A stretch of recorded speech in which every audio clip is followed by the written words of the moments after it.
Our service today is in 3 parts. Something I heard a long time ago about public speaking is if you want folks to get anything from what you share with them, that you should start by telling them what you're going to tell them. And then you tell them. And then at the end, you tell them again what you told them. So those 3 things. But I want to tell you the 3 parts of the service today. First, I want to share with you, and many of you may already know it, but some may not, the story of the flower communion and how it came to be such an important Unitarian Universalist tradition where we share these flowers. So we'll share that story. The second part of the service today, I want to share a little bit about the Christian story of Easter.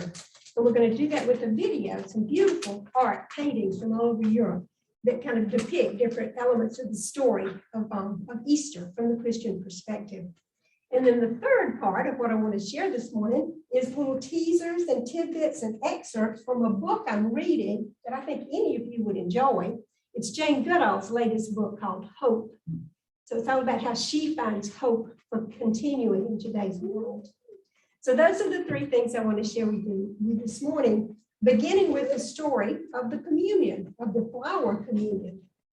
And I actually made a screenshot of the story, the way they tell it on the Unitarian Universalist website, because I thought it was a really good explanation.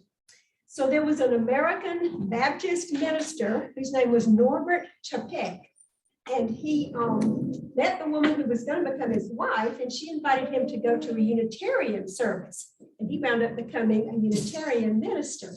He went on to Czechoslovakia and established a large liberal Unitarian church there, the first in Czechoslovakia. And this ceremony that we'll do a version of today, he first offered to his congregation there 99 years ago in June. So it's a long-standing tradition. Doesn't have to be Easter time, but many UU congregations choose to do it this time of the year. So he invited all the congregants who had anything blooming or had access to something green or beautiful to bring a single bloom or shoot or stem to the next church service. As they came in, they were invited to place theirs into the containers. And he felt like it was important that the individuals each place it themselves, because this signified that of their free will, they were coming into this congregation and being part of it. And so you were invited to bring your flowers and add them, and I see many did. Wonderful. At the end, and then during the service, they were consecrated, and we will later read together a version of the prayer he used to consecrate the flowers. And then at the end, people were invited to take them home. That's the part I want to read to you. The significance of the flower communion is no 2 flowers are alike, as no 2 people are alike. And yet, each of us has a contribution to make. Together, these different flowers form a beautiful bouquet. Our common bouquet would not be the same without the unique addition of each individual flower. And so it is with our church community. It would not be the same without each and every one of us. Therefore, this service is a statement of our community as well as a celebration of springtime and rebirth in this beautiful time of the year. So I'm so glad you're here and we get to celebrate this service together. Let's do the, from the back of the hymnal again. Responsive reading 723 in the back. And this is a revision of the words that Reverend Chapek spoke that first time he did it 99 years ago. It's almost getting to be air conditioning time, isn't it? 723 in the back of the hymnal.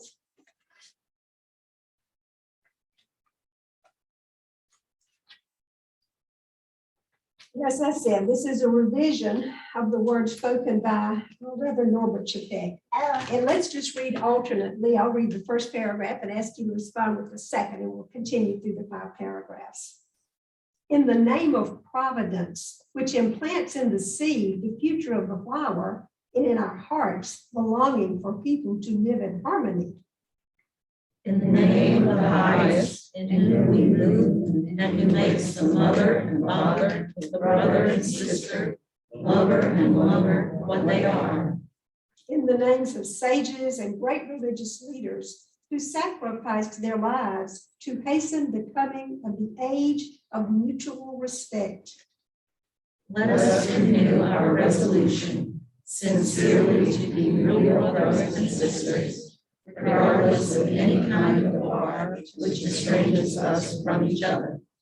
In this holy resolve, may we be strengthened, knowing that we are God's family, that one Spirit, the Spirit of love, unites us and may we endeavor for a more perfect and more joyful life. And may it be so.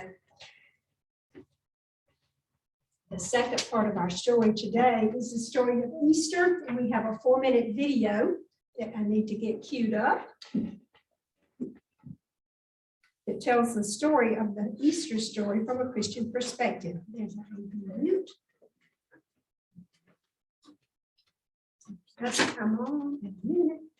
Then Adrian's going to come and rescue me. I am going to come in. It may just be the angle. Thank you. Sure. I'll do this. Oh, it's asleep. Okay.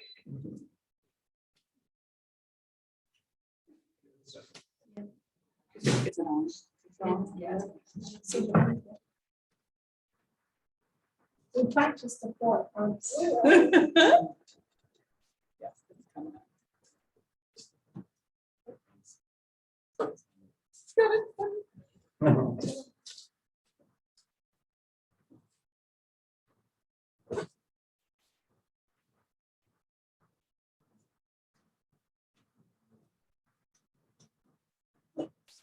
While Christmas celebrates the birth of Jesus, Easter remembers a central Christian event, his suffering, crucifixion, and resurrection.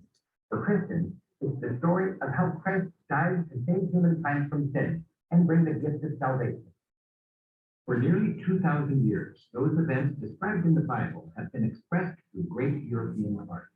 The story, called the Passion, begins a week before Easter Sunday, as Jesus and his followers make a triumphal entry into Jerusalem. It's called Palm Sunday because as he approached the city, a huge crowd welcomed him by waving palm fronds and shouting joyfully, Hosanna, Hosanna in the highest. But the chief priests and Jewish elders felt threatened by Jesus, so they plotted to arrest him. For 30 pieces of silver, one of Jesus' 12 apostles, Judas, agreed to betray him. Eating his last supper with his disciples, Jesus said, "One of you will betray me." Anxiously, they asked, "Lord, is it I?" After the meal, Jesus and his disciples went to the Garden of Gethsemane. He asked his disciples to pray with him at this time of need, but they fell asleep. A troubled Jesus asked God if he could escape his fate. He said, "Father, if you are willing, take this cup from me. Yet not my will, but yours be done." As Jesus prayed, Judas arrived with a group of armed men and, as was arranged, identified Jesus with a kiss. Jesus was arrested, and the apostles, afraid for their lives, fled. Jesus was found, handed over to the Roman governor Pontius Pilate, and charged with treason. Pilate saw no reason to convict Jesus, but the crowd shouted, "Crucify him." Pilate literally washed his hands of the problem and turned Jesus over to the mob. The crowd spit on him and whipped him. They taunted him, mockingly dressed him in a royal robe, and crowned him with thorns. Ridiculing him, the people said, "Hail, King of the Jews." Jesus was then made to carry his own cross up the hill of Golgotha, the place of execution in Jerusalem. He was stripped, his hands and feet nailed to the cross. The initials of his head stood for Jesus of Nazareth, King of the Jews. Dying in despair, Jesus cried out, my God, why have you forsaken me?" Then, breathing his last, he said, "Father, into your hands I commit my spirit." As evening approached, Jesus' grieving friends gently lowered his body down from the cross. Wrapping him in a shroud of linen, They placed his body in a tomb carved out of rock and protected the entrance with a large stone.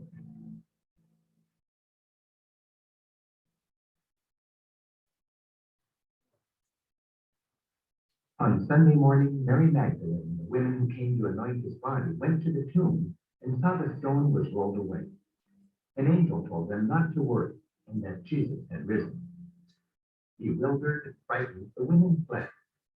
Suddenly, Jesus appeared and said, "Do not be afraid."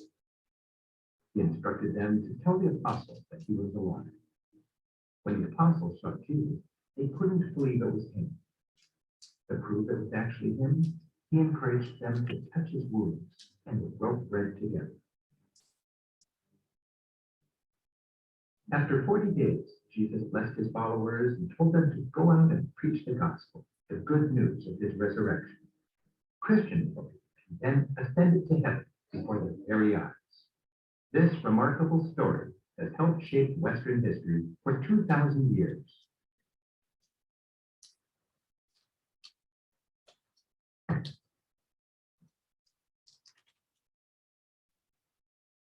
While Christmas celebrates the birth of Jesus, Easter remembers the central Christian event, his suffering.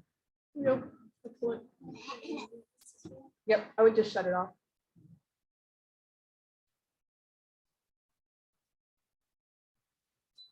Thank you. Whatever your beliefs around the Easter story, whether you grew up in that tradition, and a few of us still share many of the tenets of that religion, I think it's helpful to review and remember what this means to so many people around us. For me, I don't believe much of the words that were just spoken, but some I do. And I've come to a place where I can really appreciate a lot of the old Christian music, not necessarily for the words that are said that I may not agree with, but for the emotions they evoke in me. And I'm so thrilled today that Adrian and June and Mortimer agreed to come and share with us a story that for me is a triumphant story of how we rise again.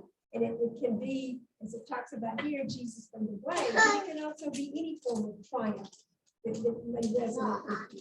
So I invite Mortimer to play and Adrian and June to come and sing, and they're going to share with us Up from the Grave.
Amen. Lovely. I feel like I've had Easter now.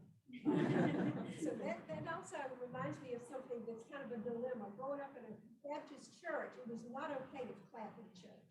It's hard for me to get over that. The way it was explained to me is that everything done there is for the glory of God, not for people to appreciate one another. So the compromise that I've come to, I just offer it in case it makes sense to you too, is when there's something wonderful, I like doing the sign, the American Sign Language for applause, because it's not intrusive, but it lets me express my appreciation. So in case that's of interest to you. And thank you for the music. Thank you for watching the video. Whether it speaks to you or not, it's part of our culture. And it's a good thing to just be aware of it and to realize other folks are sharing. In the back of your hymnals again, we'll conclude the second part of the service with reading, responsive reading 6 to 8.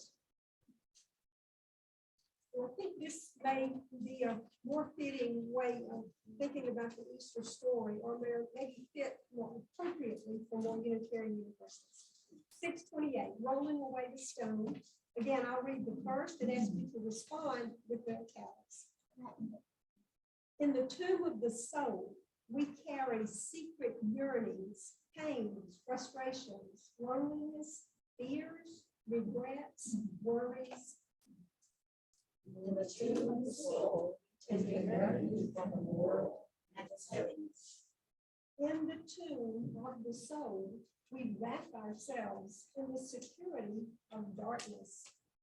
Sometimes it is comfort, sometimes it is escape. Sometimes it prepares us for experience. Sometimes it insulates us from life.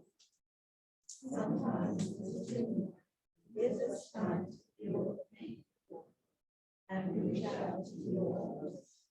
Sometimes it helps us and also so with our own concerns. In this season where light and dark balance the day, we seek balance for ourselves. Grateful for the darkness that has nourished us, we push away its shadow and invite the light to awaken us to the possibilities within us and among us. Possibilities for new life in ourselves and in our world. So, third part of our talk this morning, I want to share with you more about the story of hope that Jane Goodall. I showed you the picture. Don't remember who Jane Goodall is? She's still living. She's in her 80s and she's a real champion for the climate. But she came to be well known as a very young person who Dr. Lewis Leakey sent her on a mission to Africa to study chimps. And at that point in time, biologists and other scientists believed that humans, man, were the only tool makers. And she was the one who documented the chimpanzees using the twigs to retrieve termites from a big termite mound to eat. And so her documenting that really opened up new fields of study and led to their being able to get more funding and do more work to study the chimpanzees. People ask her, what does she see to be hopeful about? Because she's such a champion for the planet and the people and all the other creatures and animals that live on the earth. And she points to 4 different things that give her hope and that help her to maintain hope. One of those is the amazing human intellect. We know some of us are humanists, and we know that human intellect can solve many problems. And many of the things that we've used our intellect for to make the world more comfortable and more consumable could also be turned for good. So she points to the amazing human intellect.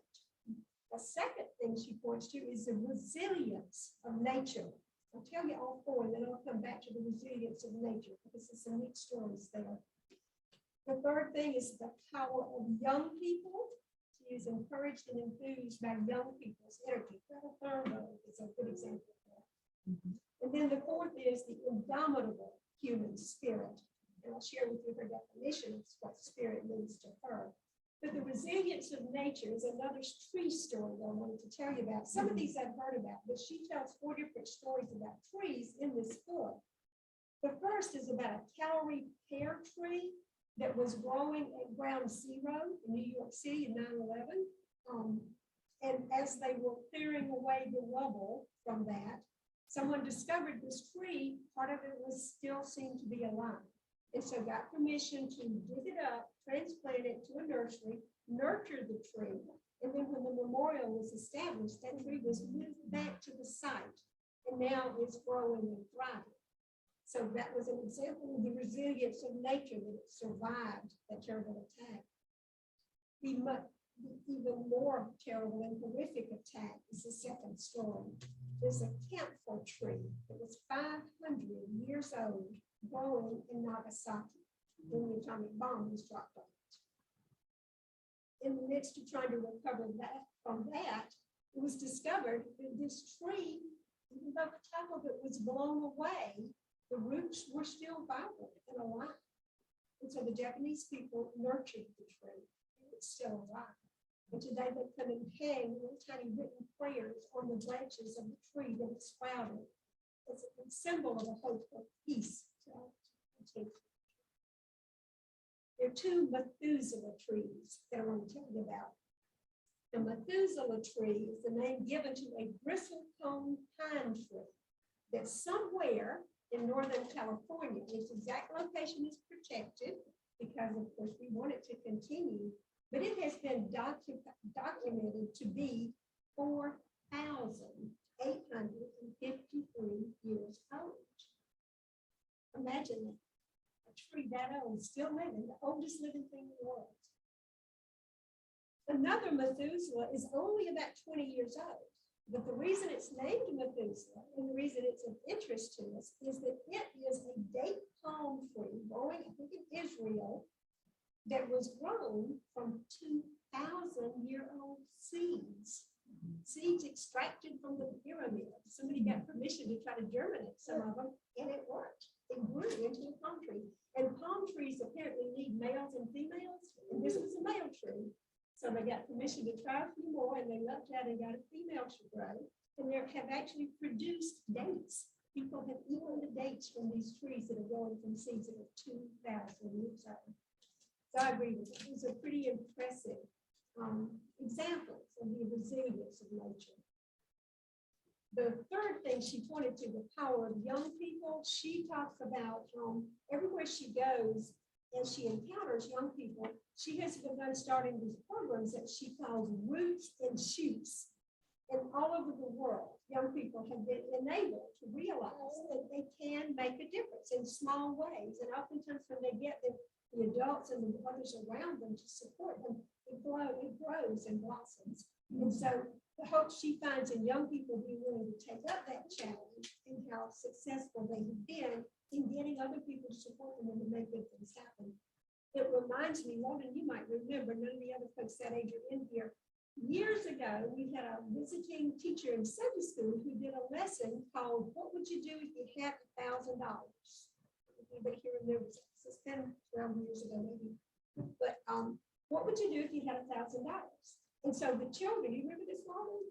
Okay, it was Dr. Zena, and she did the lesson. And so the kids all talked about, first what they were going to buy for themselves. And then they got a little more generous and what they were going to do for the church.